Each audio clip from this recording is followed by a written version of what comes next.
Balaji telecom mobile world, लाल कुर्ती पिंकी छोले भटूरे के बिल्कुल बगल में। यहाँ सभी कंपनियों के ब्रांडेड मोबाइल फोन्स ऑनलाइन कीमत पर ही उपलब्ध हैं। ठीक हो? और कैसा लग रहा है आपको? बिल्कुल, आप 36 साल की सेवा के बाद आप विश्वविद्यालय से कुछ दिनों में, 1-2 दिनों में रिटायर होने वाली हैं। ये क्षण कैसा लग रहा है? फिर हम आगे बात करें। मेरे को अभी कुछ महसूस ही नहीं हो रहा, क्योंकि अभी भी ऐसा ही लग रहा है कि मेरे विद्यार्थी आसपास हैं, टीचर्स हैं, सब लोग हैं, मैं उसी माहौल में हूँ, सिर्फ जगह बदल रही हूँ। मैं मेरठ में ही पैदा हुई हूँ, तो मेरठ की बेटी हूँ और यहीं पर मैंने सारी अपनी एजुकेशन पूरी करी। और 1979 में मैं जब यहाँ पढ़ने आई तब ये मेरठ से मैंने किया। मेरे पिता यहीं पर हेड ऑफ द डिपार्टमेंट थे और 1985 में वो रिटायर हुए थे और 88 में उनका स्वर्गवास भी हो गया था, जबकि वो एक बहुत बड़ा प्रोजेक्ट रन कर रहे थे हिंदुस्तान लीवर का। मैं यहाँ पर ये उनके हेड होने का मुझ पर प्रभाव नहीं आया, इसका उन्होंने पूरा प्रयास किया था कि ना तो वो डायरेक्ट कहीं एग्जामिनेशन सिस्टम में इन्वॉल्व होते थे और वो समझा। एक मैं बहुत पुरानी बात भी कहूँगी अगर अपने पिता के बारे में कहने की बात है तो, कि प्रोफेसर पुरी जब प्रिंसिपल थे मेरठ कॉलेज के, तब कोई लीगल केस उन पर आया था और उसकी पूरी वकालत बिना वकील हुए पिताजी ने। प्रोफेसर वाई.एस. मूर्ति जिस डिपार्टमेंट के एचओडी रहे, उसी डिपार्टमेंट में प्रोफेसर वाई बिमला भी रही और यहाँ से प्रो वाइस चांसलर के चौधरी चरण सिंह यूनिवर्सिटी से होकर रिटायर भी कर रही हैं। 2 वाइस चांसलर के साथ प्रो वाइस चांसलर रहना बहुत बड़ी बात होगा कि जिस विश्वविद्यालय में उन्होंने ग्रेजुएशन में दाखिला लिया, उसी विश्वविद्यालय में lecturer, senior lecturer, reader, professor और प्रोफेसर के साथ साथ प्रो वाइस चांसलर बनकर 2 टर्म आप सेवानिवृत्त हो रहे हैं। मैंने महसूस किया, नजदीक में बैठ के भावुक भी हुई। आंध्र प्रदेश की रहने वाली हैं, लेकिन मेरठ की बेटी के तौर पर इनको जाना जाएगा। जी, कि ऑनलाइन हो, और उन लोगों को इंटरनेट इतना प्रयोग करना नहीं आता था। हमारे यहाँ गांव देहात के बच्चे हैं बहुत सारे, और साइबर कैफे वाले लूट भी लगाते थे, खूब लूटते थे। प्रोसेस को डाइजेस्ट नहीं कर पा रहे थे, बिल्कुल नहीं कर रहे थे। एक बार तो हमारा चैनल भी तोड़ दिया था हिला हिला के, और उस दिन मेरी तबीयत बहुत खराब थी क्योंकि वटाई को सारी प्रॉब्लम्स हो रही थी। सेवानिवृत्त हो रही हैं, लिहाजा दिल की बात जरूर करनी चाहिए सभी इंसानों को। मैं कई रिटायर करने वाले व्यक्तियों से, तमाम ब्यूरोक्रेट से लाइफ लाइन के इंटरव्यू जरूर लेता हूं कि आखिर चलते चलते वाकई दिल खोल के बात। एग्जामिनेशन सिस्टम में माफियाज काम कर रहे थे, जो वैसे नहीं दिखते लेकिन अंदर खाने बहुत जबरदस्त थे। बहुत अच्छा है, याद करें तो भी और ना करें तो भी मैं अपना सिर्फ काम कर रही थी, मैंने काम किया। जैसे रमेश चंद्रा जी फेस लिफ्ट के पहले व्यक्ति थे जिन्होंने इस विश्वविद्यालय का फेस लिफ्ट किया, और दूसरा फेस लिफ्ट संगीता जी ने किया। इस बीच में फेस लिफ्ट नहीं हुआ था, उसी में थोड़ी बहुत बढ़ोतरी। संगीता शुक्ला जी मेरठ विश्वविद्यालय, चौधरी चरण सिंह विश्वविद्यालय की अभी वाइस चांसलर हैं, जीवाजी यूनिवर्सिटी की वाइस चांसलर रह चुकी हैं। और सबसे खास बात क्या है कि लगातार प्रोफेसर वाई बिमला और संगीता शुक्ला साथ में ही जीवाजी विश्वविद्यालय में लेक्चर के पद पर ज्वाइन की। जब कोई साथी आपकी विश्वविद्यालय का वाइस चांसलर बन के आया तो रात में उछल गई होंगी आप? हाँ बिल्कुल, क्योंकि उसके पहले एक छोटी सी लीक कर गई थी। नहीं, लीक नहीं करी थी वो, बाई चांस उन्होंने, तो वो आई तो बहुत अच्छा लगना ही था इसमें। तो मतलब आपके साथी जो आपके साथ कोई भी, चाहे क्लर्क के पद पे हो या चाहे क्लर्क के पद पे हो तो डीजी, लेकिन जब संगीता शुक्ला जी मेरठ विश्वविद्यालय, चौधरी चरण सिंह विश्वविद्यालय की वाइस चांसलर बनी, तो सबसे खुशी का पल उस महिला के लिए, उस व्यक्ति के लिए था जो उनके साथ कैरियर या अपने प्रोफेशनल जिंदगी की शुरुआत की, प्रोफेसर वाई बिमला। नमस्कार, रोजाना खबर में आप सभी का हार्दिक स्वागत है। मैं हूं विभूति कुमार। सबसे बड़ी बात क्या है कि जब शख्सियत को लेकर कोई इंटरव्यू किया जाता है तो आपके लिए प्रेरणादायक होता है, चाहे शख्सियत कोई भी हो, लेकिन आम जनमानस के लिए अनुकरणीय कार्य को लेकर हमेशा याद किया जाता है।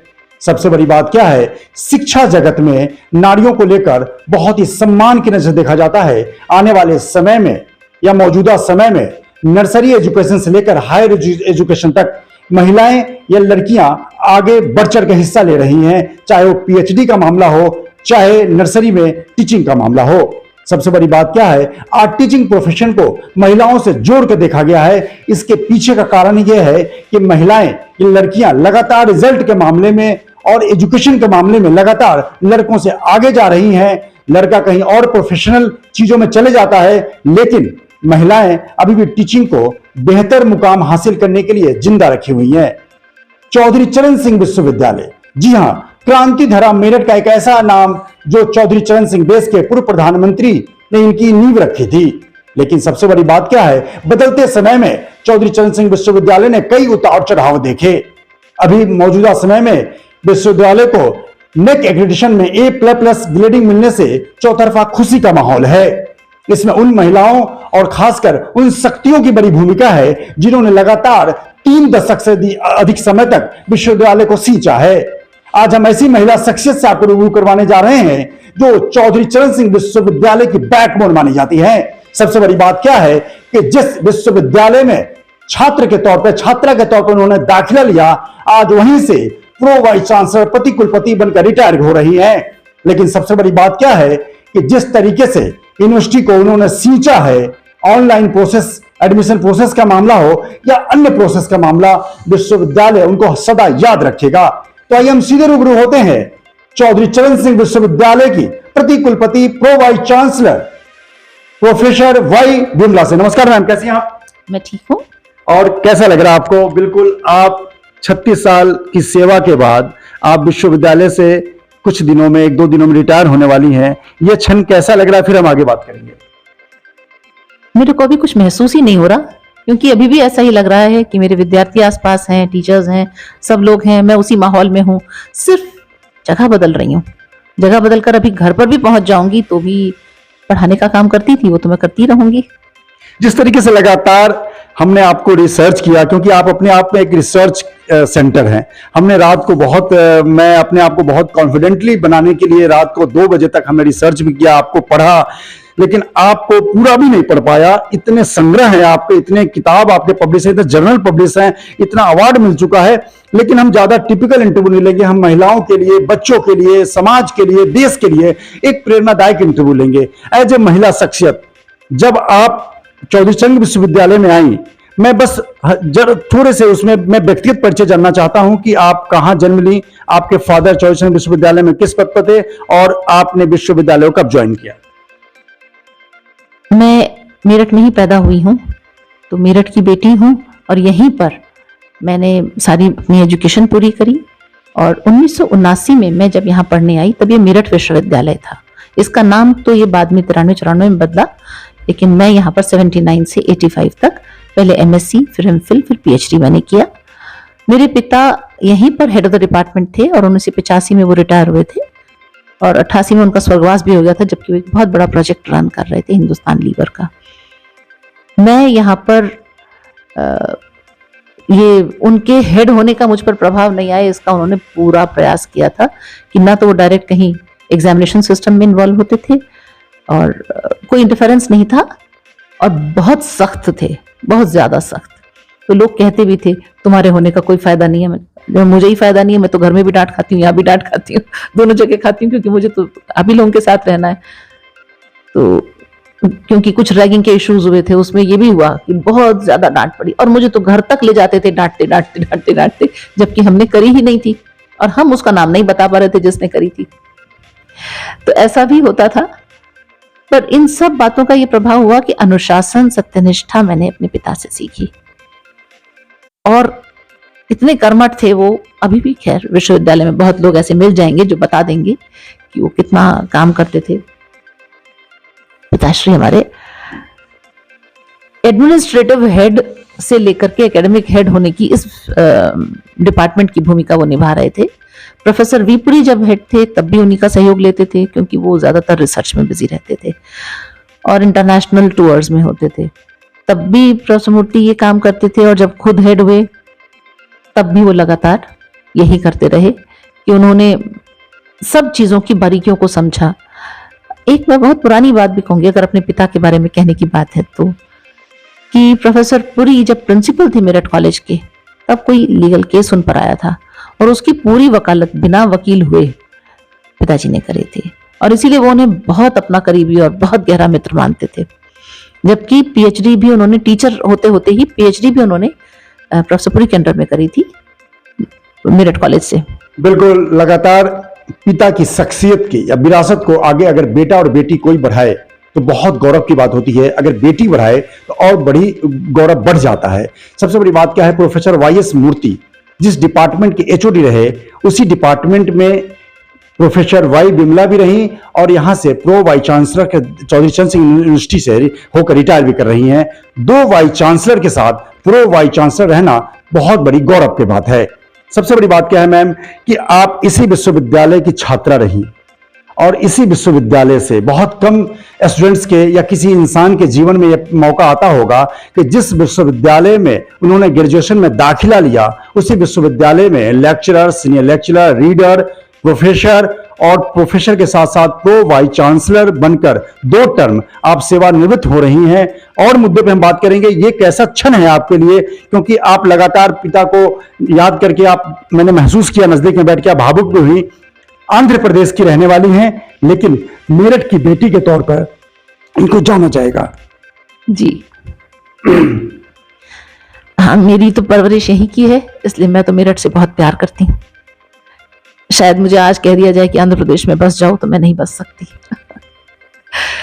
और मेरे भाई बहन भी हैं जो कुछ वहां पैदा हुए, कुछ यहाँ पैदा हुए, लेकिन हम सभी लोग पूरी तरह से मेरठ के हैं और बहुत प्यार करते हैं मेरठ से।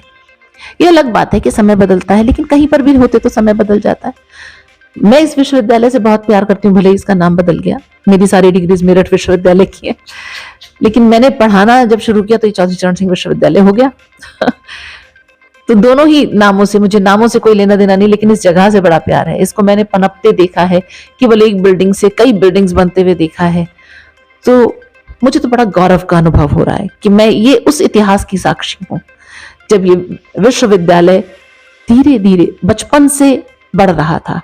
जब उसने अपने कदम शुरू किए मैंने तब से देखा इस विश्वविद्यालय को, क्योंकि मेरे पिताजी तो 69 में ही आ गए थे। जब से पढ़ाई शुरू हुई तब से वो यहाँ थे, तो तब से उस विश्वविद्यालय का पास मुझे है। तो इसकी मिट्टी तो मुझे बड़ी प्यारी है। मैम, जब आप आरजी इंटर डिग्री कॉलेज में पढ़ रही होंगी, ग्रेजुएशन कर रही होंगी, तब उस समय आभास था, जरा सा आभास था कि यहाँ की मैं भाई vice chancellor, equivalent vice chancellor के तौर पे आप हैं और रिटायर कर रही हैं, कैसा मतलब? नहीं, कभी भी किसी वाइस चांसलर के कक्ष तक जाने का भी साहस कभी नहीं हुआ। मैंने तो कभी बनने की बात तो सोची ही नहीं, वहां तक कहाँ, कभी नहीं सोचा। बल्कि जब प्रोफेसर तनेजा ने मुझे कहा कि आपको मैं प्रो वाइस चांसलर बनाना चाहता हूँ, तो मैंने कहा नहीं नहीं, मुझसे बड़े योग्य लोग आपको मिल जाएंगे। एक तो मुझे पॉलिटिकल समझ नहीं है, तो मैं ऐसे काम क्या कर सकती हूँ, इसमें थोड़ी पॉलिटिकल समझ की जरूरत होगी। एडमिनिस्ट्रेटिव पावर आ जाता है, हाँ, तमाम चीजों को डील करने। तो खैर वो सत्ता का नशा तो मुझ पर कभी हावी नहीं हुआ, क्योंकि मैंने उस सत्ता को हमेशा यही माना है कि वो सत्ता नहीं, बहुत बड़ा दायित्व होता है। उस दायित्व को निभाने में श्रम करने की जरूरत है, नहीं तो लोग तो काजल की कोठरी है, कितनी भी कीचड़ उछाले लोग उछाल सकते हैं। तो कोशिश यही रही कि मैं शिक्षक ही बनकर के इस कार्य को करूं, जिससे मेरा संपर्क स्टूडेंट्स के साथ ऐसा हो कि मैं उनके अच्छे बुरे की सोच सकूं, हमेशा उनका भला कर सकूं। बिल्कुल, लगातार जिस तरीके से प्रो वाइस चांसलर के तौर पर रहना और 2 टर्म रहना, एडमिनिस्ट्रेटिव पावर को देखते हुए एजुकेशन और टीचिंग के प्रोफेशन को भी जिंदा रखना वाकई एक नारी शक्ति का ही काम होता है। यत नारस्तु पूजन्ते रमंत्र तत्र देवता, जहां नारियों की पूजा होती है वहां देवता निवास करते हैं। और चौधरी चरण सिंह विश्वविद्यालय के साथ अभी बहुत अच्छी खबर यह है कि यहाँ vice chancellor professor Sangeeta Shukla भी महिला हैं और pro vice chancellor professor Y Bimla भी महिला हैं। लिहाजा नारी शक्तियों का, और राज्यपाल जो कुलाधिपति हैं उत्तर प्रदेश के, जो चौधरी चरण सिंह विश्वविद्यालय कुलाधिपति हैं, वो भी महिला है। लगातार 3 महिलाओं की जोड़ी ने इस विश्वविद्यालय को काफी ऊंचाइयों तक पहुंचाया है। रोजाना खबर और खुद मैं भी अपने आप को सौभाग्यशाली मानता हूं कि नारी शक्ति, वो भी शिक्षा जगत की एक बड़ी नारी शक्ति का मैं ऐसे इंटरव्यू ले रहा हूं जब वो कई दशकों की सेवा के बाद सेवानिवृत्त हो रही हैं। मैं सबसे बड़ी बात यह है कि जिस विश्वविद्यालय कुलाधिपति राज्यपाल आनंदीबेन पटेल हैं और यहाँ की vice chancellor professor Sangeeta Shukla ji हैं और साथ में pro vice chancellor professor Y Bimla ji हैं, जो कुछ दिनों में रिटायर करेंगी। लेकिन एक लाइफ जर्नी को लेकर, एक व्यक्तिगत इंटरव्यू को लेकर लगातार जिस तरीके से मुझे भी प्रेरणा मिल रही है इनसे, कि आने वाले कल में उन तमाम महिलाओं के लिए एक बड़ी नजीर बनने वाली हैं कि अगर आप जीवन में कुछ करना चाहते हैं तो हिम्मत ना हारे और काम पे बढ़ते चलें। मेरठ विश्वविद्यालय की जो अभी मौजूदा वाइस चांसलर हैं professor Sangeeta Shukla, professor Y Bimla, दोनों ने एक साथ ही जीवाजी यूनिवर्सिटी ग्वालियर में एक साथ ही लेक्चर पद पर ज्वाइन किया था और 24 दिसंबर 1988 को professor Y Bimla Jiwaji university में लेक्चर तौर पर ज्वाइन की थी और वहां भी उसी समय मेरठ की यूनिवर्सिटी की जो वाइस चांसलर है प्रोफेसर संगीता शुक्ला, उन्होंने भी लेक्चर पद पर ज्वाइन किया था। ये बोटनी और वो जूलॉजी की थी। सबसे बड़ी बात क्या है कि 24 दिसंबर को संगीता शुक्ला मेरठ यूनिवर्सिटी की वाइस चांसलर बनी 2021 में, यानी 24 दिसंबर का एक यादगार पल बिमला जी के साथ जुड़ा हुआ। क्या है मैम यादगार पल, वो बता दीजिए। यही सबसे बड़ी यादगार है कि ये डेट्स का ऐसा संयोग आया है कि जिस संयोग, और एक और संयोग है, यही संयोग नहीं है, उनकी 11 जुलाई की पैदाइश है, मेरी 11 अगस्त की, तो 11 तारीख भी हमारे साथ उतनी ही जुड़ी हुई है जैसे कि 24 तारीख जुड़ी। तो बहुत सारे ऐसे संयोग हैं जिनको देख करके मुझे लगता है कि आहा, कहीं तो कुछ ऊपर से कोई शक्तियां काम कर रही हैं जो हमें एक साथ ले जाती हैं। हम लोगों ने साथ मिलकर, केवल महिलाओं ने, डॉक्टर रेखा भदौरिया थी बॉटनी में, मैं और संगीता जी, और उधर उनके पास भी एक आ रही थी, एक हमारे डिपार्टमेंट में भी थी पीडीएफ, डॉक्टर तेजवती और डॉक्टर सीमा माथुर। तो हम 5 लोगों ने मिलकर एक 7 दिन की वर्कशॉप एज लेक्चरर 1996 में ऑर्गेनाइज करी थी, क्योंकि हम लोगों को कहीं से सहयोग नहीं मिल रहा था तब, ना वाइस चांसलर सहयोग दे रहे थे, ना हेड्स दे रहे थे, टीचर्स के भी बड़े मुंह चढ़ रहे थे कि बिल्कुल, क्योंकि हमने ये कह दिया था कि हम वुमेन साइंटिस्ट के लिए कराना चाहते हैं 7 डेज वर्कशॉप। तो उन्होंने कहा फिर हमारा क्या काम है, आप करा लीजिए। उन्होंने सोचा हम सब नहीं करा सकते, लेकिन हम लोगों ने एडी चोटी का जोर लगाया। हम गए डीबीटी, डीएसटी, एनवायरमेंट, डीओई, सब जगह हम लोग गए, और हमें हर जगह से इतना फंड मिला जो किसी ने कल्पना नहीं करी थी। ईश्वर हमारे साथ था, ये हम तब भी सोच रहे हैं, क्योंकि इतना फंड मिला। हम लोगों ने वो ऑर्गेनाइज करी वर्कशॉप, और उसका हमने कई जगह पर रहने का इंतजाम और सब काम भी करे, सिर्फ महिला साइंटिस्ट के लिए था। जिस दिन इनॉग्रेशन था, रात में इतना तूफान आया कि हमने सोचा तो खराब हो जाएगी, लेकिन लोग बाग ये देखने के लिए आए कि खराब हो गई और हमारी सफल हो गई। बहुत बड़ी बात है। नारी शक्ति, मैं बार बार कहता हूं, यत नारस्ते पूजन्ते रमन्ते तत् देवता, नारी शक्तियों ने मिलकर कार्यक्रम किया था। मैं चीफ गेस्ट भी हमारी प्रोफेसर मंजू शर्मा, जो उस वक्त डीबीटी की सेक्रेटरी थी, वो थी, और उन्हीं के साथ थी डॉक्टर रेणु स्वरूप, जो हमारे साथ की स्पीकर थी। और झांसी में, बुंदेलखंड यूनिवर्सिटी में उस वक्त वाइस चांसलर थी प्रोफेसर एसपी पांडे, सत्यवती प्रकाश पांडे, वो हमारी गेस्ट ऑफ ऑनर, शक्तियां ही चीफ गेस्ट थी, आपके गेस्ट थी। तो इतना अच्छा रहा वो मंच, उसकी सज्जा देखते बनती थी। हाँ, हमने अपने हेड को, वाइस चांसलर को, सबको बुलाया पूरे मर्यादा के साथ, और वो आ भी गए। हमें तो, हम धन्यवाद देते हैं इस बात के लिए उनका। आए, उन्होंने देखा कि हम लोग कर सकते हैं सब कुछ, चाहे वो ब्रोशर छापना हो, छपवाना हो, जो मैनुअल छापा था वो सब कुछ उन्होंने देखा, कि रात रात भर बैठकर हमने वो पूरा मैनुअल प्रिंट कराया था जो वर्कशॉप का था।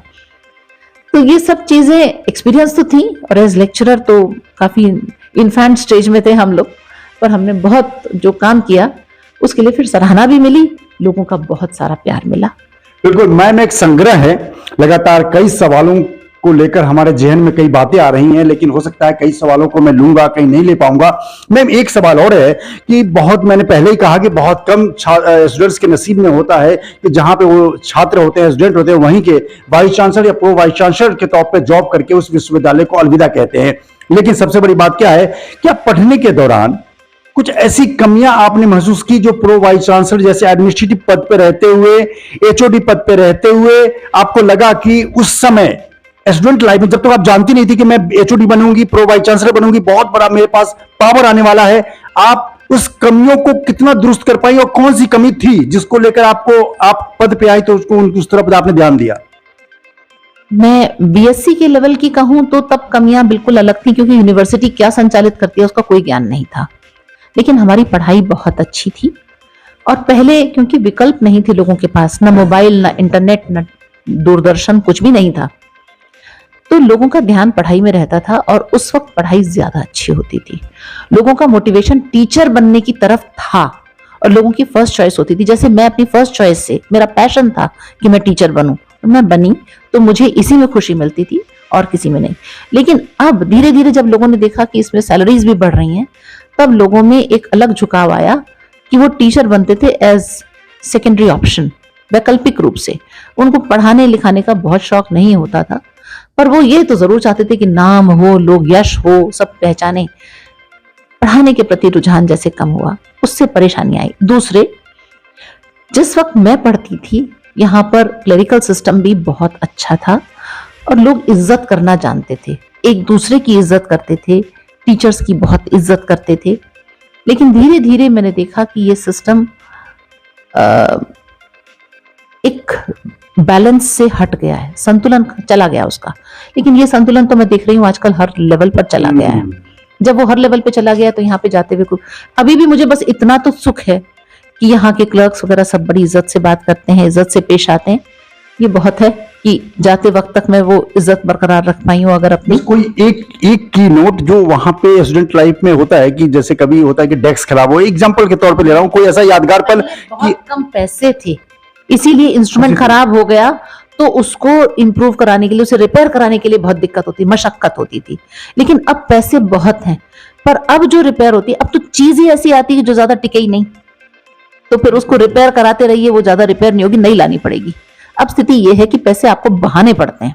मैम इसी के साथ क्या है कि जब आप आई और लगातार आप जीवाजी यूनिवर्सिटी से आप लौट के फिर मेरठ यूनिवर्सिटी आई, और तो जिस समय आप कई वाइस चांसलर के साथ लेक्चरर के तौर पर, सीनियर लेक्चरर या एचओडी या प्रो वाइस चांसलर रही, सबसे बड़ी बात क्या है कि आपने एडमिशन, ऑनलाइन एडमिशन की आपको प्रणेता कहा जाता है कि ऑनलाइन जो मेरठ यूनिवर्सिटी में 2012 में ऑनलाइन प्रोसेस के तहत दाखिला शुरू हुआ, उसकी उनका सारा दारोमदार प्रोफेसर वाई बिमला पे था। इन्होंने 24-24 घंटे काम करके, बच्चों के फोन अटेंड करके, वो कौन सा पल था और उसमें कुछ यादगार क्षण बताइए, किस तरह आप जूझती थी मैम? हाँ, बहुत जूझना पड़ता था क्योंकि लोग बिल्कुल नहीं चाहते थे कि ऑनलाइन हो, और उन लोगों को इंटरनेट इतना प्रयोग करना नहीं आता था। हमारे यहाँ गांव देहात के बच्चे हैं बहुत सारे, और साइबर कैफे वाले लूट भी लगाते थे, खूब लूटते थे, खूब परेशान करते थे। हम लोगों ने साइबर कैफे रजिस्टर कर दिए कि वो ही काम करेंगे जिनका रजिस्ट्रेशन हुआ है, उनको ट्रेनिंग दी जाए। हमने वेंडर से भी ये बात करी, कोशिश करी, मतलब पहला साल दूसरा साल ये था धीरे धीरे से ऑनलाइन की पकड़ बनाना।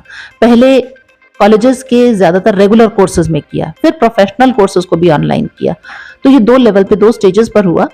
ये करने में मुझे ही बहुत कुछ समझ में आया, जो पहले मुझे ज्ञान नहीं था वो भी हुआ कि एफिलिएशन कैसे हो रहा था इनका एफिलिएशन बीएससी होता है तो उसमें बायो और फिजिक्स वाली मटेरियल साइंस दोनों का एक ही साथ मिलता है, तो उनके सेपरेट सेक्शन ही बना के नहीं दे पा रहे थे हमारे एफिलिएशन। तो एक बहुत बड़ी कमजोरी थी यहाँ कि हमारे पास कोई भी नंबर सही नहीं थे, और जब हम मेरिट निकाल रहे हैं तो वो नंबर सही नहीं है। पता चला कॉमन मेरिट गई, ज्यादा बायो के आ गए तो फिजिक्स में क्या खाली जाएगा। वो बहुत बड़ी समस्याएं थी। ये सब भी लर्निंग मेथड्स थे जिसमें हमने ठीक किया। फिर बच्चों की इतनी ग्रीवांस थी कि कभी हमारा वो नेट नहीं चल रहा है तो कभी हमने गलत भर दिया था, गलती से बोर्ड गलत भर दिया था, तो हमने एज गलत भर दी। हमने तो डॉक्यूमेंट्स दे दिए थे, इसके डॉक्यूमेंट उसमें चढ़ा दिए, उसके डॉक्यूमेंट्स इसमें चढ़ा दिए। साइबर कैफे वाले ने फोटो किसी और की लगा दी है, सिग्नेचर किसी और के लगा दिए। ऐसी तमाम सारी उलझने थी जिन सबको फिर से ठीक कराना, जेन्युइननेस पहले एस्टैब्लिश करके कि ये सही बच्चा है, फिर उसको देना। और बहुत दुखद बात ये थी कि मेरे साथ एक भी क्लर्क नहीं था, टीचर्स की भी कोई संख्या नहीं थी, 1-2 थे भी सेल्फ फाइनेंस वाले कुछ टीचर। मैम जब ऑनलाइन प्रोसेस शुरू किया हुआ, वाइस चांसलर कौन थे? बीसी गोयल जी। उन्होंने एक क्लर्क को लगाया भी, लेकिन उसने साफ मना कर दिया कि ये काम मुझसे नहीं होता। और वो इतने घंटे सब्र चाहिए ना, सब्र तो बिल्कुल भी नहीं था। इतना धैर्य कहाँ है? धैर्य के साथ सुनना और सुनकर उनकी प्रॉब्लम्स को हल करना। पहले तो वो भगा देना चाहते थे कि भगाओ, रुके ही नहीं। खैर क्लर्क तो यहाँ पर 1-2 दिन से ज्यादा कोई रुका ही नहीं, किसी ने भी नहीं किया। और इसी कमरे में बैठकर मैं करती थी, यहीं वो बैठते थे, क्लर्क हो या कंपनी वाले का एक आदमी हो, कोई भी बैठे, तो मैं उस कंपनी वाले आदमी को भी बचाती थी उन लोगों से, क्योंकि उसको वो ले जाकर किडनैप कर लेते थे कि हमारा कर दो यहीं से। तो ऑनलाइन प्रोसेस को डाइजेस्ट नहीं कर पा रहे थे, बिल्कुल नहीं कर रहे थे। एक बार तो हमारा चैनल भी तोड़ दिया था हिला हिला के। और उस दिन मेरी तबीयत बहुत खराब थी क्योंकि वर्टाइगो, सारी प्रॉब्लम्स हो रही थी मुझे। तो मैं वहीं बैठ करके जवाब देने बैठ गई। मैंने कहा आप लोग ये समझ रहे हैं, कुछ पत्रकार भी थे वहां पर बंधु, तो उन लोगों को लग रहा था कि अभी वक्त है, क्योंकि पत्रकार भी अगेंस्ट थे, उन्हें भी नहीं समझ में आ रहा था। जबकि डेली हर रात मैं मेल करती थी सब लोगों को, जितने पत्रकारों के मेरे पास मेल आईडी थे सबको मेल करती थी कि आज ये हुआ, पूरी सूचनाएं देती थी और कॉपी टू वाइस चांसलर देती थी, जिससे कि एक पूरी प्रोसीडिंग आती रहे और कहीं पर हम कम ना रहे और बच्चों तक बात पूरी पहुंचे। जो पत्रकारों तक पहुंचेगी वो बच्चों तक पहुंचेगी। नई चीजों को लेकर बहुत कम लोग होते हैं जो डाइजेस्ट कर पाते हैं, लेकिन अगर professor Y Bimla PVG pro vice chancellor, जी हाँ, आज एक नारी शक्ति के रूप में बेशक 2-3 दिन में रिटायर कर जाएंगी, लेकिन विश्वविद्यालय के लिए ऐसा धरोहर छोड़ जाएंगी कि ऑनलाइन व्यवस्था को अगर जन्मदाता कहें तो भी अतिशयोक्ति नहीं होगी। और एक महिला होकर जितनी चुनौतियों को जीवटता के साथ जूझा, वाकई रोजाना खबर इनको सैल्यूट करता है कि कोई बदलना नहीं चाहता। अगर किसी भी प्रोफेशन में बदलाव की बात करें तो वहां विरोध होता है। जैसा इन्होंने बताया भी कि आंतरिक तौर पर यहाँ के जो कर्मचारी थे वो भी इसके विरोध में थे। बहुत संक्षिप्त में, जब आप पार पा गई तो उसके बाद कैसा माहौल रहा? उसके बाद लोग छोड़ना इसलिए नहीं चाहते थे कि दूसरा कौन इसको लेगा और इतना टेंशन कौन लेगा। तो बहुत ही मुझे मुश्किल हुई अपने नेक्स्ट लाइनर को तैयार करने में, और वो भी क्योंकि असमर्थता हो गई, मैं वहां पहुंच गई। तो धीरे धीरे ये सेटअप जब यहां से हटाकर एक एडमिशन सेल बना दिया गया और वहां बैठने लगे लोग, तो थोड़ी सी राहत मुझे हुई। और लोग जुड़ गए आपके साथ? कुछ लोग जुड़े, कुछ लोग, हमने कॉलेजेस के भी कुछ लोग जोड़ दिए थे कि वो आए, बैठे और लोगों की समस्याओं का निवारण करें। एक ग्रीवांस रिड्रेसल सेल वहीं बना दी जिस तक स्टूडेंट डायरेक्ट नहीं जाएगा लेकिन इनके थ्रू जाएगा, जो हमारे कमिटी के लोग होंगे। तो इससे रिकॉर्ड भी रहता था और ग्रीवांस भी रिड्रेस होती थी। दूसरे, अगर एडमिन पावर कंपनी के लोगों के पास आ जाती है तो वो उसको किडनैप करा के लोग अपना काम कराते हैं, चाहे कॉलेज वाले किडनैप करें, चाहे हमारे नेतागण कोई भी कर लें, छात्र नेता भी तो होते हैं ना। तो उन सबको लगता है उनका नेतृत्व ही इस बात में है कि उन्होंने कितने बच्चों का भला किया या बुरा किया, मतलब एक सिस्टम को उन्होंने तबाह कर दिया, तो उससे उन्हें कोई फर्क नहीं पड़ रहा था। लेकिन मुझे बहुत अच्छा लगा उस वक्त कि जो छात्र नेता कहलाते थे वो स्वयं आए, मैडम इन सबको मैं जवाब दे दूंगा, क्योंकि बोलते बोलते मेरा गला बैठ जाता था। बोले हम जवाब दे देंगे, आप हमें बता दो। हमने बता दिए।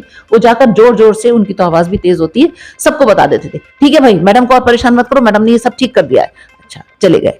तो कम से कम एक साथ 40-50 कुछ हटेंगे तो 500 की लाइन में कुछ तो कमी आएगी। इस तरह एक एक तरह की ग्रीवेंस को रिड्रेस करते हुए, उनको जवाब देते हुए, क्लियर करने में उन नेताओं ने भी मदद करी। अंततः पहले तो आए थे, भुट्टा चबाते हुए चले आ रहे। मैंने कहा या तो खा ही लो या बात कर लो, क्योंकि मुझे समझ में नहीं आ रहा आप क्या कह रहे हैं। अरे इस कंपनी वालों, एक तो सज्जन आए, अरे कपड़े फाड़ दो इन लोगों के, इन्होंने हमारे कपड़े फड़वा दिए, पता नहीं क्या भाषा। मैंने कहा आप पढ़ रहे हैं, यहाँ पर रिसर्च कर रहे हैं, ये भाषा है आपकी? या तो आप तमीज से बता दीजिए कि आपकी ग्रीवेंस क्या है, तो मैं आपको उसका जवाब दे सकती हूँ। पर अगर आप ये पहले इतनी सारी भूमिका बनाएंगे तो मैं भूमिका के साथ काम नहीं कर रही, मेरे पास इतना समय नहीं है। तो उन्होंने बोला कि इनका बीए था, उनका बीकॉम था, उन्होंने उनका बीकॉम, इनका बीए कर दिया। वो 2 और को लेकर आए थे लड़कियों को। तो हमने बोला आपने क्या भरा था? पहले मैंने उनसे धीरे से पूछा तो पता चला उन्होंने ही गलत भरा था, और वो उसको ठीक कराना चाहते हैं, इसलिए ये नाटक हो रहा है। तो ठीक है, वो ठीक हो तरीके से लगातार एक नारी शक्ति होकर आपने कितनी जीवटता के साथ इसको डील किया कि एडमिशन चौधरी चरण सिंह विश्वविद्यालय, पश्चिम उत्तर प्रदेश का सबसे बड़ा विश्वविद्यालय, वहां पे ऑनलाइन प्रोसेस हो रहा है, उसकी जिम्मेदारी एक महिला नारी शक्ति को दे दी गई, यह सोच के कि नारी शक्ति ही इसको वहन कर पाएगी। कभी कभी मायूसी होती थी रात में कि कहां से मैंने इसकी जिम्मेदारी ले ली, मुझे नहीं करना, मैं इसे छोड़ देना चाहती हूँ। कभी रात को झुंझलाहट हो जाती थी। बहुत संक्षिप्त में मुझे अच्छा ये लगा कि मैं अपनी क्लास में जाती थी तो वो लोग भले ही बाहर खड़े रहे, कोई अंदर नहीं आता था, मुझे डिस्टर्ब नहीं करता था। मैं उनसे एक ही बात कहती थी, प्रिंसिपल्स बैठे कोई भी, मेरी क्लास के टाइम मुझे मत छेड़िए, मुझे क्लास लेने दीजिए, क्योंकि वही मेरी प्राणवायु है, उसके बाद में कुछ भी आपकी सब प्रॉब्लम सॉल्व करूंगी। तो वो लोग भी इस बात का सम्मान करते थे। हाँ, मुझे परेशानी होती थी इस बात से कि हर तरफ से रूल्स को सही सही नहीं डिफाइन किया जा रहा, और मेरे पास हैंड्स नहीं है। मैं किससे कराऊं इतना काम? खुद ही टाइप करूं, खुद ही लेटर भेजूं, खुद ही न्यूज दूं और खुद ही इनकी ग्रीवेंस सॉल्व करूं? ये संभव नहीं है कि हर फ्रंट पर मैं खुद ही अकेले कर लूंगी। ठीक है, ये तो कहते हैं कि माँ के 10 हाथ होते हैं, लेकिन मेरे तो नहीं थे। वही 2 नारी शक्ति, माँ दुर्गा और तमाम शक्तियां आपके साथ निहित थी, नारी थी, तभी आप कर पाई। अब कैसा महसूस करता है ऑनलाइन हो जाने के बाद? अब सबको अच्छा लग रहा है? अब तो सबको लग रहा है कि इसी में राहत है। पहले तो प्रिंसिपल्स को भी नहीं अच्छा लगता था, क्योंकि जो उनकी मैनेजमेंट चाहती है वो एडमिशंस नहीं हो पा रहे थे, मेरिट में नहीं आते थे, तो बहुत समस्याएं थी। प्लस 1, 2, 3, 4 हमने ऑप्शंस दिए, उसके बावजूद हम यही कहते थे कि मेरिट से ही होगा हर ऑप्शन के बाद। पहले तो 15 मेरिट निकालते थे, 16 मेरिट निकालते थे कि हर एडमिशन मेरिट से होगा।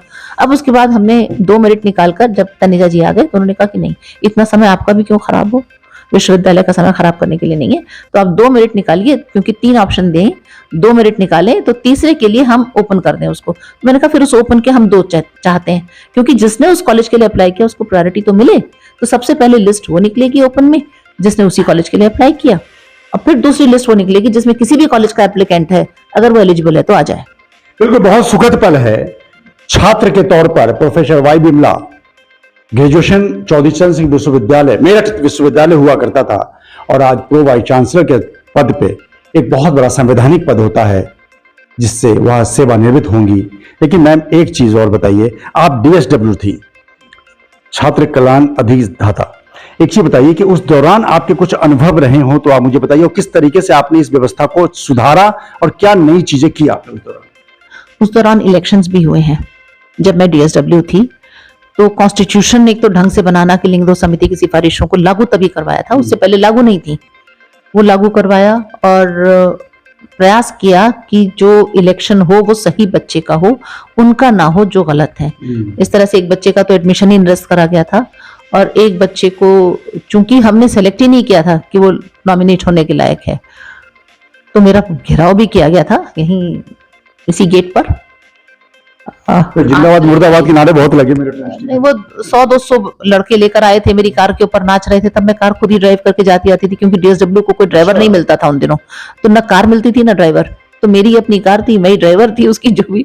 और लेट हो गए थे क्योंकि सारे काम निपटाते हुए इलेक्शन के, पर मैं समझती हूँ कि अंत भला सो भला, क्योंकि कोई भी नहीं आया तो भी हमारे एक साथी थे, बोले कि ठीक है हम एस्कॉर्ट करते जाते हैं, आप निकल जाइए। उन लोगों ने बस इतनी ही करा, कोई और बदतमीजी नहीं करी, सिर्फ इतना किया कि वो मेरी कार के आगे पीछे इतना डांस करते रहे सब कि निकलना भारी पड़ता, बस इससे ज्यादा कुछ नहीं। गेट तो ब्लॉक था, गेट से नहीं जा सकती थी, तो दूसरे गेट से निकल गई, उस दूसरा गेट खुलवा के चली गई मैं। तो सुरक्षा गार्ड वगैरह कोई प्रोटेक्ट करने जो नहीं आया, वो इन लोगों से जूझ पाते, वो तो इस वक्त भी बहुत बड़े व्यक्ति हैं मेरठ के। भाई बिल्कुल संवैधानिक पद पे उस समय भी रही DSW, और जिस तरीके से सुरक्षा का तामझाम मेरठ यूनिवर्सिटी में बहुत रहता है, सेवानिवृत्त हो रही है, लिहाजा दिल की बात जरूर करनी चाहिए सभी इंसानों को। मैं कई रिटायर करने वाले व्यक्तियों से, तमाम ब्यूरोक्रेट से लाइफ लाइन के इंटरव्यू जरूर लेता हूं कि आखिर चलते चलते वाकई दिल खोल के बात करें, क्योंकि काफी पद पे रहते रहते कुछ बातें होती हैं जो नहीं बताना चाहते हैं, लेकिन इस वक्त ऐसा माहौल होता है कि दिल की कुछ इच्छाएं और अनुभव जरूर साझा करते हैं। एक महिला DSW बहुत बड़ा पद होता है किसी विश्वविद्यालय के लिए। तमाम छात्र नेता या छात्र लगातार परेशान कर रहे थे और सुरक्षा का तामझाम नहीं था। अनफॉर्चुनेट है, यादगार का पल है। मैम एक चीज और, जिस तरीके से आपका लंबा अनुभव रहा है, 36 साल 35 साल का रहा है, क्या लगता है कितनी वाइस चांसलर के साथ आपने काम किया? और संगीता शुक्ला जी के बारे में तो मैं बाद में बात करूंगा क्योंकि वो आपके बिल्कुल जॉब की स्टार्टिंग रही हैं और अभी आप रिटायर कर रहे हैं, तो संगीता शुक्ला जी यहीं की वाइस चांसलर है।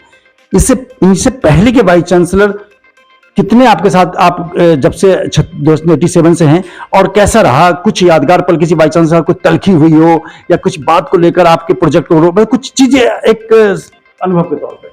तलखियां तो मैं कभी किसी के साथ नहीं करती हूँ, जो भी होता है मैं आराम से जाकर ये एक्सप्रेस करती हूँ जिसमें। और तलखी वो तो मैंने अपने VC गोयल जी के साथ ही करी थी, वो भले ही DSP थे रिटायर्ड, लेकिन मैंने उनसे ही कहा था कि मैंने कभी नहीं चाहा था कि मुझे DSW बनना है या प्रवेश समन्वयक बनना है, मैं तो एक टीचर थी। आपका IPS बनने का तजुर्बा था और आपकी इच्छा थी, आप बने वो, लेकिन मेरी तो ऐसी कोई इच्छा ही नहीं। तो ऐसे में आप क्यों चाहते हैं कि मैं इन लोगों से जो इतनी बेकार की बातें करने आते हैं, वो चाहे प्रिंसिपल हो, चाहे स्टूडेंट लीडर हो या बाकी के स्टूडेंट्स हो, जो सिर्फ हमें गलत ठहराते हैं, यूनिवर्सिटी को गलत ठहराते हैं, मैं इनसे जूझती रहूं, वो भी अकेले, जबकि मेरे पास कोई हेल्प नहीं हो। और दिन से रात हो जाती है, मैं सिर्फ क्लास लेने भर के लिए हूँ, बाकी स्टूडेंट्स को मैं अवेलेबल नहीं हो रही हूँ, मैं अपने PhD स्कॉलर्स को नहीं देख पा रही हूँ, अपने रिसर्च प्रोजेक्ट्स को नहीं देख पा रही हूँ। तो ये तो मेरी लाइफ नहीं थी, ये मैंने कभी नहीं सोचा था आप मुझे इससे दूर करिए। बोले नहीं, अभी मेरे पास कोई ऑप्शन नहीं है, जब होगा। अच्छा आप बैठ जाइए, वो गुब्बार निकालने देते थे, जितना गुब्बारे निकाल लो, और कहते कॉफी पी के जाइए सब ठंडा कर देते थे। तो यही होता था कि सबसे ज्यादा अगर मैंने तलखी दिखाई भी है तो सिर्फ उनको और किसी को नहीं दिखाई है। बाकी सबसे मैं गई हूँ, जो भी मुझे ग्रीवेंस रहा है या जो मैं नहीं करना चाहती हूँ या कुछ भी है, जाके कहा है। चाहे वो सबसे पहले DP तिवारी जी थे, जिन्होंने मुझे यहाँ पर जब मैं ज्वाइन करा है 98 में, तब थे। सबसे पहले तो वो रमेश मोहन जी थे, तो उन्होंने तो बल्कि मेरे रिटायरमेंट की मेरे वहां से जब मैं ये छोड़कर जिवाजी यूनिवर्सिटी जा रही थी, तो वो तो फेलिसिटेशन पार्टी में बैठे थे उस वक्त 88 में तो उसके बाद ये रमेश DP तिवारी जी, जिन्होंने मुझे ज्वाइन कराया, तो वो आते थे, वो बहुत भले व्यक्ति थे, उनका कभी कोई वो नहीं था। लेकिन हाँ, जैसे मैं आई थी बहुत बड़े प्रोजेक्ट्स लेकर के, और कांच का बहुत बड़ा कैबिनेट था, वो भी वहां से ले आई थी, यहाँ लगवाया, लग गया, सारे केमिकल्स मेरे पास थे, सब कुछ था, उन्होंने लगाया खराब। और अगले दिन संडे था, शायद कुछ भूकंप आया थोड़ा बहुत, मंडे को देखा तो सब नीचे पड़ा है, सारे केमिकल्स एक दूसरे में मिल गए, टूट गए, फूट गए, बिल्कुल बुरा हाल है। जिसको मैं आराम से 2-3 साल से, जो जीवाजी यूनिवर्सिटी में बिल्कुल सही लगा हुआ था एंगल आयरन पर, डबल लगाए थे, कोई नहीं कभी नुकसान हुआ, यहाँ आते ही नुकसान हो गया लगते ही। और मेरे को तो बहुत जबरदस्त झटका लगा, क्योंकि अब वो केमिकल पहचान में नहीं आ सकते थे कौन सा क्या है। मैंने कहा मुझे कुछ रुपए दीजिए अब आप, तो रुपए भी नहीं अलॉट हुए। ये मुझे उनसे दुख रहा कि उस वक्त वो मुझे पैसे दे देते तो मेरे प्रोजेक्ट को थोड़ा सहारा लग जाता। फिर खैर डीएसटी से ही मैंने मांगे, डीएसटी नहीं दिए। बिल्कुल मैम, जिस तरीके से लगातार मैम के बातचीत में एक बात तो साफ है कि कभी भी एडमिनिस्ट्रेटिव पद को लेकर इनके अंदर कभी भी वो ऑरा नहीं रहा कि जिसको लेकर वाइस चांसलर, वो वाइस चांसलर, संवैधानिक पद, गाड़ी ड्राइवर, सिक्योरिटी, तामझाम, बहुत सादगी के साथ इन्होंने अपनी जीवन यात्रा, सफरनामा जो चौधरी चरण विश्वविद्यालय का था, जीवाजी यूनिवर्सिटी का, पूरा किया। सबसे बड़ी बात क्या है, नारी शक्ति को लेकर एक बहुत बड़ी बात यह भी कही जाती है कि नारी जहां पे होती है वहां बदलाव कर देती है। 2-3 सवाल और हैं बस हमें चलते चलते। एक चीज बताइए कि जब आप प्रो वाइस चांसलर बनी तनेजा जी के साथ अनुभव क्या रहे, और आपके दौरान तनेजा जी के कार्यकाल में, आपके प्रो वाइस चांसलर कार्यकाल में यूनिवर्सिटी में क्या सुधार हुए? क्योंकि अब जो संगीता शुक्ला जी के कार्यकाल में वो तो ऐतिहासिक हुआ ही है, उस दौरान तनेजा जी के साथ जब प्रो वाइस चांसलर थी तो संवैधानिक पद क्या बदले और आपके डिपार्टमेंट में क्या कुछ आमूलचूल बदलाव हुआ? हमारे डिपार्टमेंट में तो उस वक्त जैसे मैंने अपनी हेडशिप तुरंत ही रूपनारायण जी को ट्रांसफर कर दी थी 18 में, उनके ज्वाइन करते ही, तो यहाँ से थोड़ी सी फ्री हुई क्योंकि एडमिशन तभी भी मेरे पास था, टीएसडब्ल्यू भी थी मैं। और तनेजा जी ने जब मुझे वहां लिया प्रोवीसी, तो मैंने यही उनसे रिक्वेस्ट करी कि पहले तो डीएसडब्ल्यू का पद किसी और को दिया जाए, तो वहां से भी थोड़ी दूर हुई। फिर मेरे पास जो काम था वो वहां का टीचर अप्रूवल, ये सही हो रहा है या नहीं हो रहा है कॉलेजेस में। तो जहां भी कहीं बारी, उस वक्त हमारे पास रजिस्ट्रार नहीं, सब पदों पर एक ही व्यक्ति, वीपी कौशल जी थे, नारायण प्रसाद जी थे, परीक्षा नियंत्रक वो भी चले गए थे वहां से, तो कोई व्यक्ति नहीं था। एआरडीआर की कमी थी बहुत जबरदस्त, अभी भी कमी है। तो उस कमी के पीरियड में मेरे साथ जो पीए थे वो बहुत बढ़िया थे। मतलब ऐसा व्यक्ति तो मुझ जैसे भाग्यशाली कोई मिला, मैं समझती हूँ, जिसने बहुत तो सीक्रेसी और जो उस ऑफिस की मर्यादा थी उसका बड़ा ध्यान रखा, बहुत ध्यान रखा। ढेरों लोग आते थे जाते थे, पर उन सभी के साथ, उस बीच में कोरोना भी आ गया था ना 1 साल बाद ही, लेकिन मैंने तनेजा जी के नेतृत्व में ये जाना कि हमें किस तरह से कॉलेजेस के एफिलिएशन को सुधारना है, उसकी प्रोफॉर्मा डेवलप की, उसका ऑनलाइन सिस्टम डेवलप किया। बाद में तो सरकार ने भी अपना दे दिया, तो हमें अब वो फॉलो करना होता है, पर हमने अपना कर लिया था, अपना बना करके उसको चालू कर दिया था, जिससे कि लोगों को हर चीज हाथ में मिले, चेकलिस्ट वगैरह जो नहीं मिलती थी, कैसे करना है नहीं पता चलता था, तो वो हैंडबुक भी नहीं हो तो उन्हें उसी से पता चल जाए क्या करना है। दूसरा हमने किया कि टीचर अप्रूवल में सबको समझाया कि आपके यहाँ एलिजिबिलिटीज ये हैं, जब ये एलिजिबिलिटीज हैं, यहाँ इसमें यूजीसी की एलिजिबिलिटी लगेगी, इसमें आईसीटी की एलिजिबिलिटी लगेगी, तो जैसी जैसी लगेगी वैसा ही टीचर हमको चाहिए। और तो टीचर की वो एलिजिबिलिटी ना हो तो आप उसे कितने वर्षों का कार्यकाल दे रहे हैं उस पर आप चेक लगाइए। 1 साल हम दे सकते हैं, 1 साल में वो अपनी एलिजिबिलिटी बना ले, उसके बाद हम नहीं देंगे, क्योंकि वो भी इसलिए कि चयन समिति ने चयनित करके रखा है तो उतनी मर्यादा उसकी रख लें, वरना और कोई वजह नहीं। दूसरे, हर कागज में जहां कहीं गड़बड़ होती थी, बन के तो बहुत से कागज आते हैं, पर बन के आने के बाद भी देखे नहीं जाते हैं प्रॉपरली, सब साइन ही करते चले जाते हैं, गड़बड़े रह जाती हैं। कोशिश तो करी कि जितना हो एक एक कागज को ढंग से देख लिया जाए। एग्जामिनेशन सिस्टम में माफियाज काम कर रहे थे, जो वैसे नहीं दिखते लेकिन अंदर खाने बहुत जबरदस्त थे। उनकी सारी पकड़ ढीली कर दी और खत्म ही कर दिया था ऑलमोस्ट। एक नारी शक्ति के रूप में जो बातें ये अपने मुंह से कही है, वाकई सीरन पैदा होता है कि माफियाओं शक्ति की पकड़ ढीली कर दी। सोचिए कि महिला शक्ति हैं। पूरे इंटरव्यू में आप एक चीज देख रहे होंगे, इतना बड़ा विश्वविद्यालय, इतने तामझाम, इतने प्रोफेसर, इतने सब कुछ होने के बाद भी ऑनलाइन प्रोसेस की जन्मदाता भी प्रोफेसर वाई बिमला रही।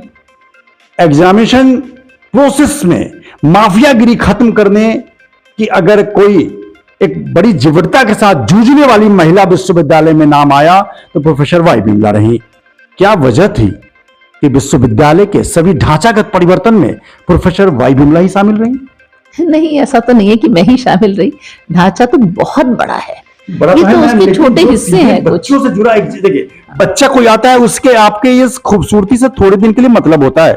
जब वो पढ़ने आता है 2 साल यूनिवर्सिटी खूबसूरती देखता चला जाता है, अगर उसका ऑनलाइन प्रोसेस ठीक हो, एग्जामिनेशन प्रोसेस ठीक हो, तो यहाँ से वो सर्टिफिकेट डिग्री लेकर कहीं पे IAS IPS doctor engineer collector बनने जाता है। तो इस 2 चीजों के बदलाव को लेकर आपको याद जरूर किया जाएगा मैम। बहुत अच्छा है, याद करें तो भी और ना करें तो भी। मैं अपना सिर्फ काम कर रही थी, मैंने काम किया। एक सवाल और आपसे, क्या लगता है कि कौन से वाइस चांसलर, अभी मैं संगीता शुक्ला जी पे नहीं आया हूं, कौन से वाइस चांसलर एडमिनिस्ट्रेटिव वर्क में एक शार्प माइंड रखते थे, बहुत तेजी के साथ? क्योंकि मैंने इतना एडमिनिस्ट्रेटिव वर्क सारे वाइस चांसलर्स के साथ नहीं किया, वो तो तनेजा जी के साथ या किया है। आप लेक्चर के तौर पर, रीडर के तौर पर ऑब्जर्व करते होंगे? नहीं कह सकती हूँ। जैसे रमेश चंद्रा जी फेस लिफ्ट के पहले व्यक्ति थे जिन्होंने इस विश्वविद्यालय का फेस लिफ्ट किया, और दूसरा फेस लिफ्ट संगीता जी ने किया। इस बीच में फेस लिफ्ट नहीं हुआ था, उसी में थोड़ी बहुत बढ़ोतरी हो गई। हर कोई डरता था नई बिल्डिंग बनाने में जो खर्चा आता है उस पर फाइनेंशियल कोई भी चार्जेस आ सकते हैं, कल क्वेश्चंस उठेंगे। तो इन्होंने नई बिल्डिंग्स नहीं बनाई, इन्होंने उन्हें ही बदल दिया। तो ये जो फेस लिफ्ट किया उसी को, लेकिन रमेश चंद्रा जी तो नया बहुत कुछ बनवा गए थे। नाम भी बदलने, उन्हीं के रीजन में शायद नाम भी जी बदला उन्हीं, नहीं पीसी गुप्ता जी के अच्छा, टाइम में। अच्छा। जी तो जिस तरीके से लगातार चौधरी चरण सिंह था, मतलब 93 94 में हाँ। बदल गया था, तो लगातार जिस तरीके से हम लगातार इंटरव्यूज को लेकर एक टिपिकल तौर पे नहीं बल्कि एक सैद्धांतिक तौर पे भी नहीं, एक खुले मन से बात कर रहे हैं, दिल के एक अंदर की बातें होती हैं निकल के सामने आती हैं, लोगों को पता चलता है कि नहीं, जिस चौधरी चरण सिंह विश्वविद्यालय को, जिस भी इस विभाग को आपने इतना लंबा समय दिया है, जिनके लिए आपने खून पसीना सींचा है, उस विभाग की कुछ तो यादें जहन में होती हैं, क्या चुनौतियां होती हैं। प्रोफेसर संगीता शुक्ला जी मेरठ विश्वविद्यालय, चौधरी चरण सिंह विश्वविद्यालय की अभी वाइस चांसलर हैं, जीवाजी यूनिवर्सिटी की वाइस चांसलर रह चुकी हैं, और सबसे खास बात क्या है कि लगातार प्रोफेसर वाई बिमला और संगीता शुक्ला साथ में ही जीवाजी विश्वविद्यालय में लेक्चर के पद पर ज्वाइन की। जब कोई साथी आपकी विश्वविद्यालय का वाइस चांसलर बन के आया तो रात में उछल गई होंगी आप कुछ देर के लिए? हाँ बिल्कुल, और वैसे मुझे यकीन था कि वही आएंगी, क्योंकि उसके पहले एक छोटी सी बात लीक कर थी नहीं, लीक नहीं करी थी, वो बाई चांस उन्होंने कुछ और समझा था और उन्होंने बोल दिया था कि वो वहां जा रही हैं, तो मैंने कहा ओके तो जरूर आएंगी। तो वो आई तो बहुत अच्छा लगना ही था इसमें। तो मतलब आपके साथी जो आपके साथ कोई भी, चाहे क्लर्क के पद पे हो या चाहे क्लर्क के पद पे हो तो डीजीपी बन के रिटायर करे, आप लेक्चरर के पद पे थी, उस समय नहीं सोचा होगा, दोनों ने भी नहीं सोचा होगा कि आप प्रो वाइस चांसलर और वो वाइस चांसलर बनेंगी। सबसे बड़ी बात, वाइस चांसलर रह चुकी थी जीवाजी यूनिवर्सिटी में, तो मैंने पहले तो ये नहीं सोचा था कि वो मेरठ आना चाहेंगी, पर जब मुझे पता चला कि वो मेरठ की एप्लीकेंट है, मैंने कहा फिर तो इनका ही होगा। लगातार साथी हैं उस समय की जब आपने करियर की शुरुआत करता है। करियर की शुरुआत जिसके साथ की जाती है वो जीवन भर तक याद रहता है। लेकिन जब संगीता शुक्ला जी मेरठ विश्वविद्यालय, चौधरी चरण सिंह विश्वविद्यालय की वाइस चांसलर बनी, तो सबसे खुशी का पल उस महिला के लिए, उस व्यक्ति के लिए था जो उनके साथ करियर या अपने प्रोफेशनल जिंदगी की शुरुआत की। प्रोफेसर वाई बिमला अपने साथी को अपने ही विश्वविद्यालय में अपने से ऊपर ओहदे पर पाकर क्षण भर के लिए क्या महसूस किया आपने? बहुत अच्छा, बहुत वाह क्या बात है, ये आ गई। अब तो ऐसा लगता है ना कि अरे ये तो हमारे साथ ही आ गए, अब अच्छा होगा सब कुछ। तो आते ही प्यार की झप्पी दी होंगी गले लगा के? हाँ बिल्कुल ऐसा ही हुआ था। जिस तरीके से मैं बात कर रहा हूं उसके आगे की बात और इंटरेस्टिंग है और बढ़िया है कि लेक्चरर के साथ जिंदगी की शुरुआत, सफरनामे की शुरुआत करने वाली प्रोफेसर संगीता शुक्ला और प्रोफेसर वाई बिमला दोनों के रहते हुए विश्वविद्यालय ने एक नई नजीर लिखी, ऐतिहासिक पल का गवाह बना कि चौधरी चरण सिंह विश्वविद्यालय नेक एक्रेडिटेशन में A++ मिला। आप जा रही हैं मैम, विश्वविद्यालय को बहुत कुछ देके जा रही हैं, कैसी खुशी है A++ को लेकर। और आई आपकी साथी, वो तो साथी के साथ ही ये सफलनामा लिख रहा था आपके साथ। देखिए वो पहले भी बहुत इस विषय में कामयाब रही हैं, क्योंकि जीवाजी यूनिवर्सिटी को NAC A दिलवा चुकी थी। A++ तो अब भी मिल गया, उन्हीं के जो उन्होंने काम किया था उसी के काम का नतीजा है जो अब उनके भी विश्वविद्यालय को ++ मिला है।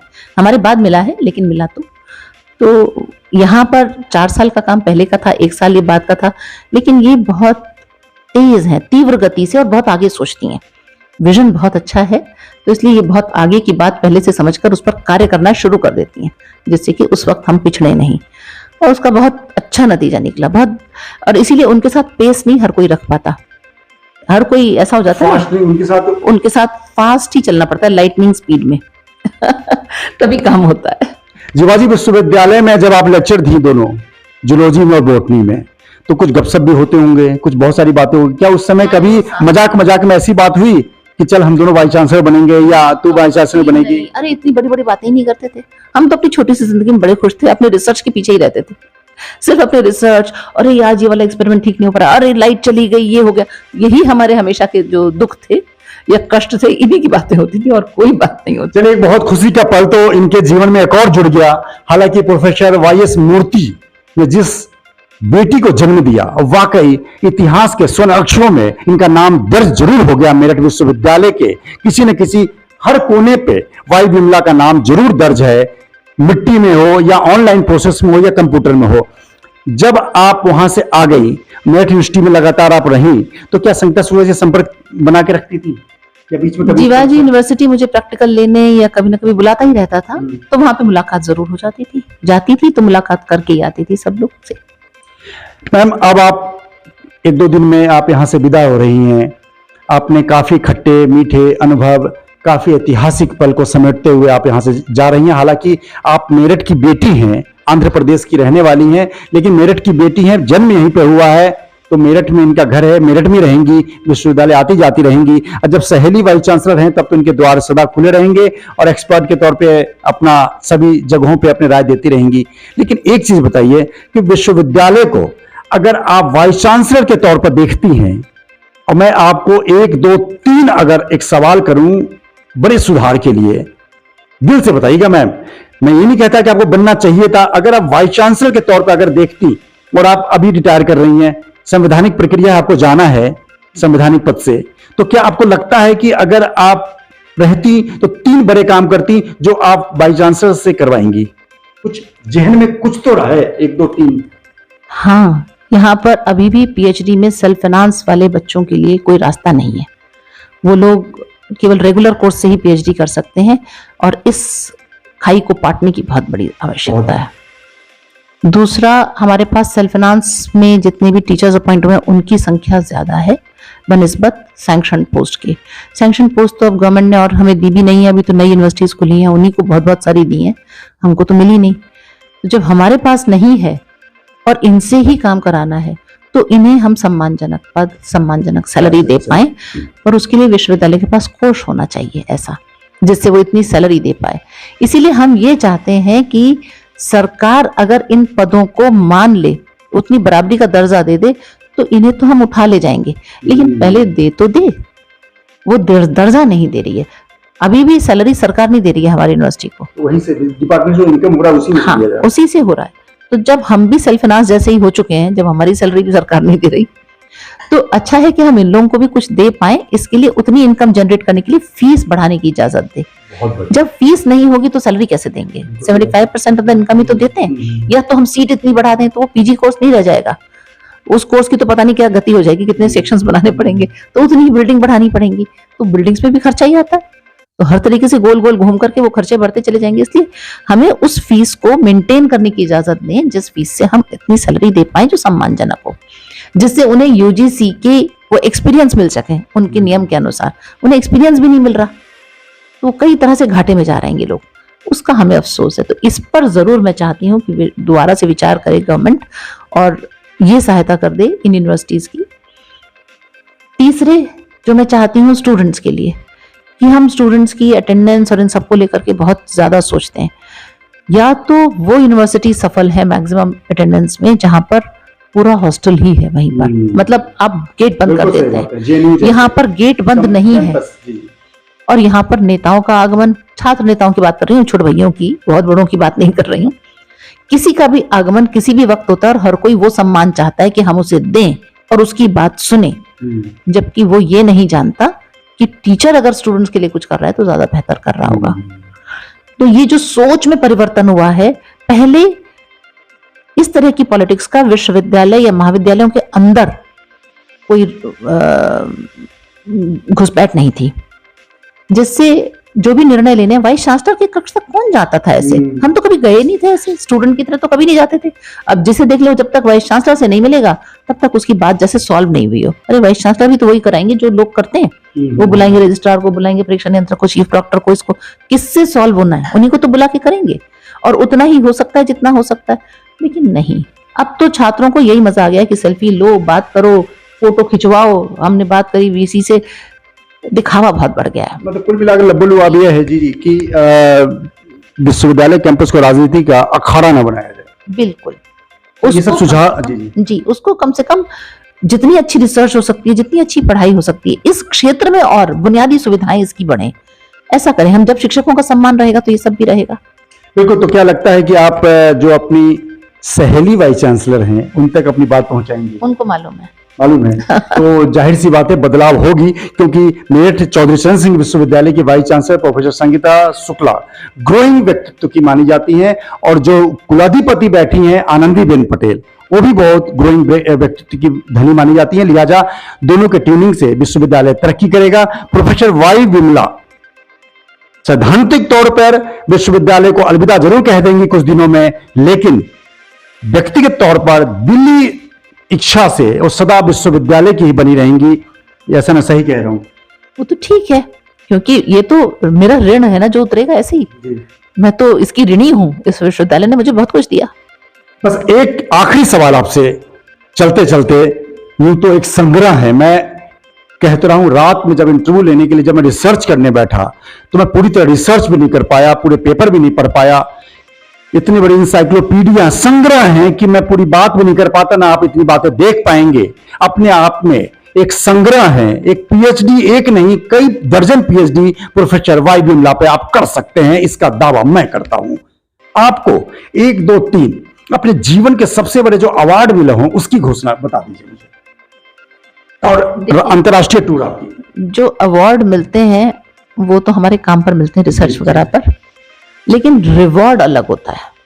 रिवॉर्ड तो बच्चे दे जाते हैं अचानक कभी, जो कई साल बाद अचानक आते हैं ये बताने के लिए कि उन्हें हम इतना याद, वो हमें क्यों याद करते हैं। तो हमें लगता है कि हमने जो किया वो सफल हो गया।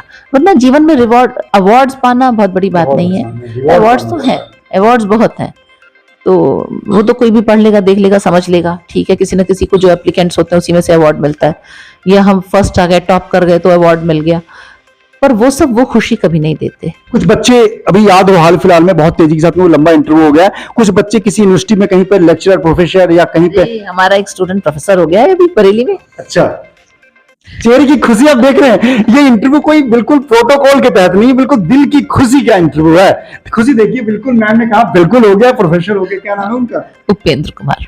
और तमाम ऐसी खुशियां होती है एक माँ के तौर पर। एक टीचर माँ ही तो होता है, एक माँ होती है घर में जो प्रारंभिक शिक्षा देती है, और फिर विश्वविद्यालय में वो भी प्रोफेसर, चाहे वो मेल हो या फीमेल। जब फीमेल हो तो डबल माँ का प्यार मिल जाता है।